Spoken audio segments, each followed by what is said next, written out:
Yo Bakayalo Konoyalo, et oui on se retrouve pour une petite review de l'épisode 8 de Dandadan. Et effectivement Dandadan actuellement en tant qu'animé, c'est l'un des top 3 des animés qui est diffusé actuellement, des meilleurs animés qu'il y a. Bon évidemment pour moi chacun ses goûts évidemment, mais pour moi c'est Arcane, mais juste après il y a Dandadan. Et après il y a les mouvements de la Terre, et après il y a Ranma 1/2, et après il y a Dragon Ball Daima malheureusement, mais bon. Voilà, le classement que je me fais, c'est ça, mais je regarde pas tous les animés, mais actuellement, Arcane, c'est une dinguerie, mais ensuite, il y a Dandadan, et là, c'est confirmé, c'est l'un des top 3 des New Gen, voire le meilleur entre lui, Sakamoto Days et Kagubarashi. Donc là, il y a de la concurrence entre les trois. Je me demande qui va gagner. Mais là, celui qui a pris les devants, c'est Dandadan, parce qu'ils ont l'animé. Les deux autres n'ont pas, mais dès que ça va arriver, vous inquiétez pas, ça va changer la donne. Mais avant de commencer la vidéo, instant auto-promo, bien évidemment, mon manga Wolfius, disponible légalement et gratuitement sur Manga Draft. Je te mets le lien en description, comme ça tu pourras cliquer dessus. Et après, tu peux lire directement mon manga gratos, et oui. Donc je le répète, mon manga Wolfius, disponible légalement et gratuitement sur Manga Draft. Lien en description. Et si tu veux regarder l'épisode 8 de Dandadan dont j'en fais la review, je te mets le lien également en description. C'est sur Voir Anime. Voilà, et c'est sur Netflix, évidemment. Bref, comme d'habitude, hein, Dandadan, ça régale. Bon, on a un moment un peu plus calme, voilà, Slice of Life, hein, où effectivement, il n'y a pas trop de méchants. Il y a Okarun qui regère sa boule, mais avant, ils sont chez la grand-mère. Et là, ou chez Ayase, hein, comme tu veux. Bon, bref, chez Ayase, puisque c'est le nom de famille. Ils sont chez eux. Et il y a Aira, nouveau personnage qu'on te présente, qui a été sauvé précédemment, qui a vécu un sacrifice de la Fossoyeur qui lui a donné ses pouvoirs, qui lui a conféré toutes ses capacités. Et donc, du coup, là, ils sont en train de manger. Et on sait qu'il y a une certaine tension entre elle et Ayase. C'est marrant, c'est cool. Et d'un autre côté, comme je suis mangaka, c'est un classique d'écriture de mettre un rival au personnage principal. Supposons qu'Ayase est la personnage principale, parce qu'on ne sait pas si c'est elle ou Okarun, mais on va dire que c'est elle. Il lui fallait un rival. Donc cette rivale, c'est Aira. Donc on voit qu'entre les deux, forcément, ils sont rivaux, elles s'entendent pas. On voit que Ayase fait l'effort de s'excuser, de lui dire voilà, je t'ai renversé cette bassine, tout ça. Mais en fait, tu vois qu'Aira, elle est totalement à l'ouest. Elle est totalement farfelue dans sa tête. Elle se dit non, c'est pas pour ça que moi je t'en veux, c'est parce que je sais que t'es la chef des méchants, des vilains, des monstres. Et tu vois, elle est complètement dans son monde. Ça, c'est drôle. Et d'un autre côté, pourquoi je dis c'est la rivale? Parce que quand tu te rappelles de Naruto, la rivale de Naruto, c'est Sasuke. Sasuke est super beau gosse par rapport aux autres femmes. Et ça, c'est ce qui se passe avec Aira. Aira, c'est une fille super canon qui plaît énormément aux autres mecs. Donc, tu vois cette rivalité et il faut que le rival ait du succès par rapport à tous les autres. Bon, c'est un classique, voilà, de quand tu fais des personnages, de mettre un rival qui a du charme. Voilà, là, ils se sont dit, allez, on applique le classique. Et pourtant, on voit que Dandadan, dans l'écriture scénaristique, c'est totalement farfelu, ça part en vrille. Tu vois que le fil rouge, c'est toujours Okarun qui part à la recherche de ses boules, de sa bite. C'est totalement n'importe quoi, mais ça fonctionne. Donc en fait, ils utilisent les codes d'écriture scénaristique classiques et en même temps, ils mettent une touche de farfelu qui fait que ça t'embrouille un peu l'esprit, et d'un autre côté, il y a des trucs qu'ils utilisent, et c'est un ensemble qui marche très bien. Donc là, moi je suis fan de Dandadan. Le début, tu vois que c'est totalement farfelu. En plus, cette embrouille, elles sont là en train de bouffer des pâtes, elles parlent la bouche pleine. C'est fait exprès pour l'effet comique. Tu vois que voilà, elles se bafouillent dans tous les sens. C'est drôle. Et d'un autre côté, tu vois que la grand-mère, à un moment donné, Aira dit non, c'est pas possible que ce soit ta grand-mère, elle est trop belle et trop jeune pour l'être. Et après, la grand-mère qui retourne tout de suite sa veste, oui, tout à fait, c'est Ayase le démon. C'est drôle, tu vois. Même si c'est une famille, même si tu sais que la grand-mère aime bien Ayase, il y a ce côté farfelu où elles n'arrêtent pas de se vanner. Donc toi-même, tu sais que par exemple, avec tes amis proches, alors ça dépend des gens, hein, mais souvent quand tu as un ami proche, t'aimes bien le vanner. Après, il y en a qui restent toujours dans le respect, mais quand tu vannes, tu sais très bien que c'est ta plaisanterie. Donc, un peu comme chien et chat qui aiment bien se titiller, bah, c'est ça qui crée l'amitié, le lien, et t'hésites pas à aller faire chier ton pote, quoi. Tu sais, c'est un peu ça, hein, quand tu vois la distance entre deux personnes. C'est-à-dire que quand tu invites un ami, il se croit chez lui, et quand tu invites un ami pas proche, qui en fait, tu penses qu'il est proche, mais non, bah tu vois, il arrive avec sa bouteille de vin rouge, il reste poli, il n'est pas lui-même encore, tu vois. Donc là, tu sens qu'entre les deux, il y a quand même un lien qui se crée.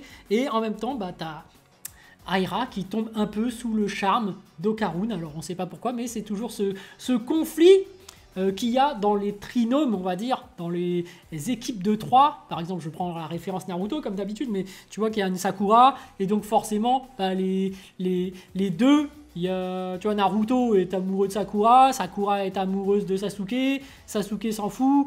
Il y a des relations qui se créent entre les trois, un peu, tu vois. Même des fois, tu te dis Naruto, est-ce qu'il serait pas à la limite de l'amour? Bon, c'est de l'amour fraternel, évidemment, par rapport à Sasuke. Tu vois, entre les trois, il y a des liens très très forts qui sont proches de l'amour. Et là, c'est un peu le cas, parce que tu as Aira qui commence à se rapprocher très fortement par amour vers Okarun. Okarun qui lui est amoureux, mais on ne sait pas trop, parce que c'est ambigu par rapport à Ayase. Et Ayase, ça reste ambigu, elle ne veut pas non plus dévoiler ses sentiments par rapport à Okarun, mais pourtant tu ressens cette jalousie. Bref, une histoire de shoujo. Non, je déconne. Pas shoujo, mais un classique de shonen en plus. C'est ça le pire. Donc on le voyait déjà avec Naruto, mais voilà, je prends la référence Naruto. Bref, l'histoire se poursuit, on les voit, Slice of Life, retour à l'école, on voit qu'il y a une certaine ambiance, tension entre Okarun et Ayase. En fait, Okarun culpabilise de ne pas être à la hauteur par rapport à Ayase, parce qu'il estime beaucoup Ayase. Donc du coup, il essaye de se remettre à jour et à s'entraîner, à faire de l'entraînement physique de son côté. Et tu vois qu'il est malheureusement obligé de mentir. Enfin, c'est pas une obligation en fait. Il faudrait qu'il ne mente pas. Je pense qu'il n'y aurait aucun problème à ce qu'il soit transparent et qu'il dise clairement à Ayase, bon, je vais m'entraîner. Mais je sais pas pourquoi. Bah si, je sais en fait. Là, c'est induit, c'est qu'il a volontairement menti à Ayase parce que il culpabilise et ne se sent pas à la hauteur par rapport à la personne qui est Ayase selon lui, parce qu'il met Ayase sur un piédestal. C'est ça le truc, alors que ce n'est qu'une personne ordinaire en réalité. Bref, donc forcément, le hasard fait qu'à un moment donné, Aira tombe sur Okarun. Elle est complètement déjantée, elle est complètement à l'ouest. Elle essaye directement de pécho Okarun, direct, rentre dedans. Mais Okarun qui essaie de la repousser parce que voilà, c'est un peu trop direct, il n'est pas habitué. Et d'un autre côté, elle comprend pas. Tu vois que vraiment, elle n'a pas les mêmes notions que tout le monde.